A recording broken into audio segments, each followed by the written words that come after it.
নমস্কাৰ। বহু বিৰতিৰ মূৰত আজি আকৌ ইউটিউবলৈ ঘূৰি আহিছোঁ। মানে আমি যিহেতু গাঁৱত বাস কৰোঁ, গাঁৱৰ কিছুমান পুৰণি কথাই মনত আহি গ'লে সেই কথাকে আপোনালোকৰ মাজত ব্যক্ত কৰিম বুলি ওলাইছোঁ। তাৰমানে কথাটো হ'ল এনেকুৱা যে মই আজি আহি থাকোঁতে ষ্টুডেণ্ট এজনক লগ পালোঁ। বোলে বহুত দিন স্কুললৈ যোৱা নাই কিয় বুলি সুধিলোঁ। সোধাৰ লগে লগে ক'লে বোলে সিহঁতৰ স্থানীয় ভাষাত ক'লে। আচলতে সেই স্থানীয় ভাষাটো মোৰ মনত নাই। আচলতে মাকৈৰ কথা ক'লে বোলে মাকৈ ছিঙিবলৈ গৈছিলোঁ, মাকৈ ছিঙিবলৈ যোৱাৰ কাৰণে মই স্কুললৈ আহিব পৰা নাই। তেতিয়া মই ক'লোঁ কি বোলে কিয় ঘৰৰ মানুহবিলাকে গোটেইবিলাকে গৈছিলা নেকি? হয়, ঘৰৰ মানুহবিলাকেই কৰি আছোঁ, কামলা নাই বুলি ক'লে। তেতিয়া বোলো অঁ হ'ব দিয়া, কালিৰ পৰা আহিবানে বুলি ক'লোঁ। বোলে আহিম।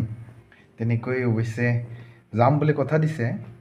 কথাটো হ'ল তেতিয়া মোৰ এটা কথা মনত পৰিছে, যিহেতু গোটেই লোকসকল ইয়াত তেনেকুৱা খেতিৰ লগতে জড়িত, কোনো কাৰো সহায় কৰিবলৈ সময় নাপায়। কাৰণ সময় যায় বা প্ৰাকৃতিক যি দুৰ্যোগ বা প্ৰাকৃতিক যি সমতা, সেই তাৰ লগত মিলাই পেলাই এই খেতিবিলাক কৰিব লগা হয়। আৰু সেয়েহে বোধহয় তেওঁলোকে অকল ঘৰকেইটাই কৰিলে। তেতিয়া মোৰ সৰুকালত আমাৰ ফালে, মোৰ ঘৰৰ ফালে এই হাউৰি খোৱা বুলি এক পৰম্পৰা আছিলে।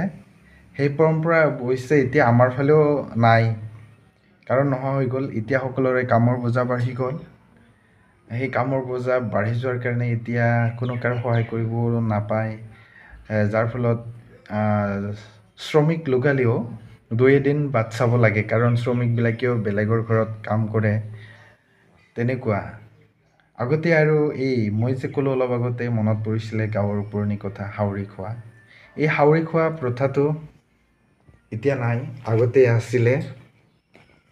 আগতে এই হাউৰি খোৱা প্ৰথাই কি কৰিছিলে, বোলে কামখিনি এওঁ অকলে পৰা নাই, গোটেইবিলাকে কৰি দিওঁ। তাৰ বিনিময়ত কৰি দিলে পাৰিশ্ৰমিক গৃহস্থৰ পৰা এটকাও নলয়।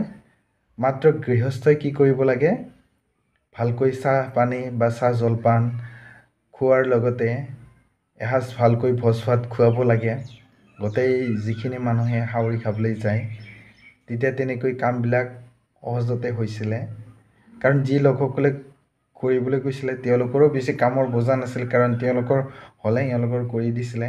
আকৌ যিখন গৃহস্থৰ ঘৰত হাউৰি খালে,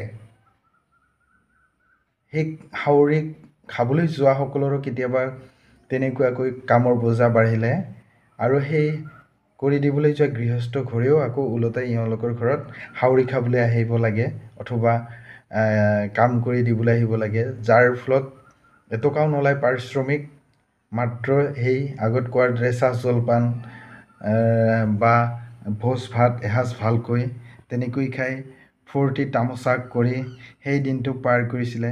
যাৰ ফলত অন্তৰত বা তেওঁলোকৰ মাজত এক সুসম্পৰ্কও গঢ়ি উঠিছিলে, মনৰ ভাৱ মিলিছিলে, গাঁৱৰ একতা বাঢ়িছিলে।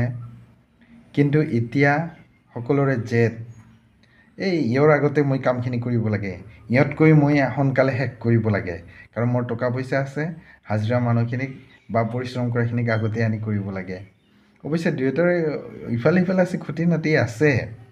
কিন্তু কথা হ'ল এতিয়া সকলোৱে এতিয়া কৰ্মব্যস্ততাৰ মাজত কাৰো হাউৰি খাবলৈ যাবলৈ সময় নাপায়, বা সেই প্ৰথাটো লাহে লাহে নাইকিয়া হ'বলৈ ধৰিছে, মানে নাইকিয়া হৈয়ে গ'ল। এতিয়া বিশেষ মই কম্পেয়াৰ কৰিবলৈ নাযাওঁ, কাৰণ সময় সুবিধা বা সময়ৰ হাতত মিলি চলিব লাগিব। তেনেকুৱাই আৰু এনেকুৱা বহুত মানে কি কয় মনত অহা পুৰণি কথাবিলাক আছে। যদি মনত পৰে আপোনালোকৰ আগত আকৌ ব্যক্ত কৰিম। আজি হাউৰি খোৱাৰ কথাটো মনত পৰি গ'ল। তেনেকৈ আপোনালোকৰ মাজতো যদি কিবা তেনেকুৱা কথা আছে আপোনালোকে জনাব দেই। এতিয়া বাই বাই।